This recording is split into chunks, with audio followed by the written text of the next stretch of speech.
Hello everybody, this is Kendall and thank you for tuning into this video because today we're going to be talking about the 5G controversy. I've heard a lot of odd speculations of, these internet the past 2 weeks and what's going on with the 5G. So today I created a video to break down again what is 5G so that way we can really get a true understanding of what it actually is. And so we have to go back in time through a lesson where the fear of change of humans predicted a movement to where back in the 1800s, that's a great analogy today. So back in the 1800s, gas lamps were being replaced by electric street lighting. The problem with gas lamps were a couple things. They were very expensive to maintain, and then not only that, they had an element of danger. They were flammable. But with electric street lighting, they were cheap. You could turn them on and off with a switch. They're very accessible in communities, and they had brighter lights. Now, not everybody during those times were very fond of electric street lighting because they thought it would ruin people's sleeping schedules because they couldn't tell the difference between night and day, and that some religious leaders got involved, thought it would violate God's natural laws, and therefore massive health hazards were predicted.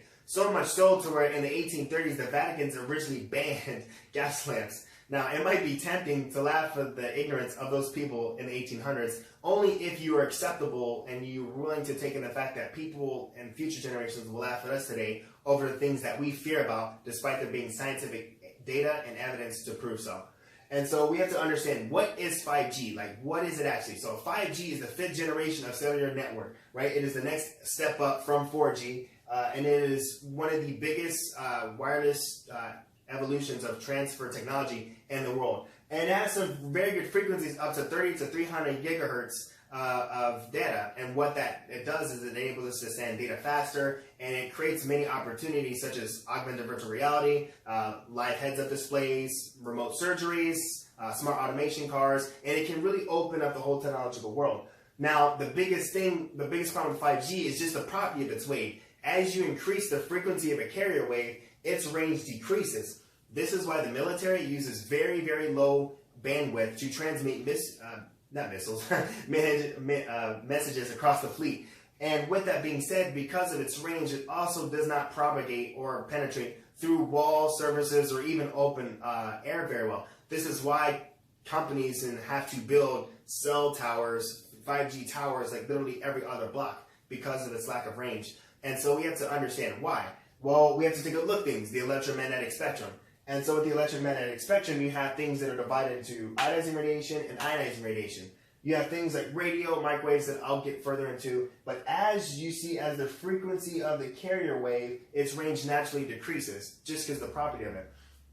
And so we have to understand, is 5G really dangerous? Because that's the whole meat and butter and bread and potatoes of this video. And the answer is no. There's no sufficient scientific evidence to prove so. Because you have to understand, a lot of cell phone radiation of fear has not been new. It's been around since the 1990s. And because people don't understand that there's two different types of radiation. There's non-ionizing radiation and ionizing radiation.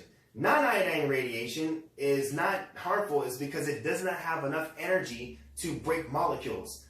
This, for example, again, you have dealing with microwaves. This is how your microwaves work, because in way of what it's going to a non-ionizing radiation, the best thing that it can do is generate heat. And with your microwave, what your microwave does is it emits radiation that vibrates the water chemicals in your food, which generates heat, which cooks the food. This is why when you take stuff out of your microwave, there's steam popping in the air, because in the absence of water, steam does not exist. And so things like ionizing radiation, that's what most people fear, right? Ionizing radiation is things like 1979 Three Mile Island and 1985 Chernobyl. Those are nuclear accidents that happen today, but they are not incongruent as to what 5G really is, because they're not even the same classification in terms of radiation.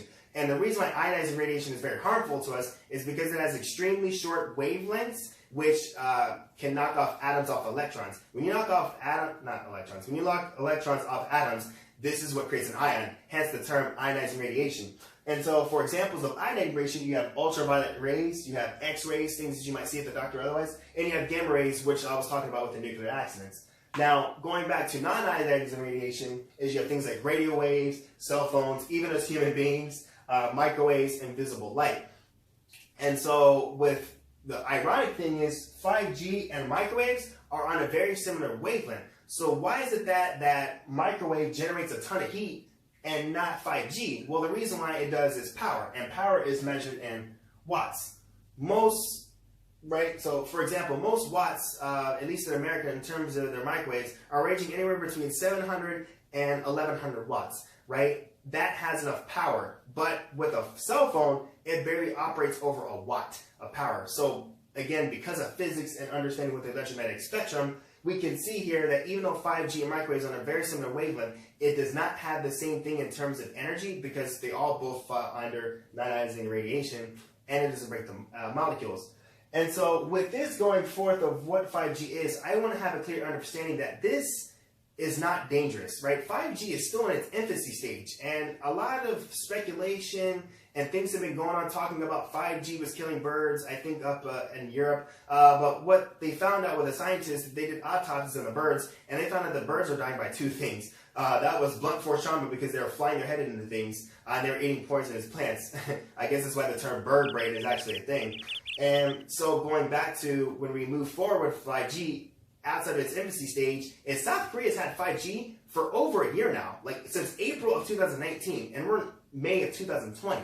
And so the biggest thing I want us to understand is we have nothing much to fear about, is because, I'll be honest with you, look, companies like Verizon, Sprint, AT&T, for those people who are saying that these 5G towers are dangerous, I promise you, Verizon does not have, here's weird, if a company purposely created a product that would irradiate its customers, it would do two things. They'd be buried under lawsuits, and secondly, either A, the people would be dead, or B, customers would just use cell phones just out of fear. And so I promise you, Verizon, AT&T, Sprint, all these other companies in terms of telecommunications and internet, they have an interest of keeping you alive so they can get paid residually off your bills every single month. It is in their best interest to make sure you're alive so they get paid. So I want you guys, thank you again for tuning in. I want you to understand that this is nothing new in terms of 5G. This is going no matter what, whether you want to throw a protest, whether you want to say anti-5G or burn cell phone towers are not even cell phone towers. The problem is that's not going to change.